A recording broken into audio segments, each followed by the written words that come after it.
exposing the secrets in setting up the perfect washing area for plant tissue culture.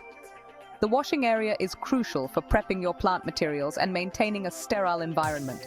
First, it's where you wash explants and other plant materials. But that's not all. You'll also clean all your beakers, cylinders, and flasks here, essential for media preparation and ingredient measurement. This area is equipped with large sinks and draining boards, giving you plenty of space to work efficiently. Access to distilled water is a must, ensuring a pure rinse every time. Plus, designated drying space keeps your tools spotless and ready for the next use. The goal? To kill any microorganisms on the surface.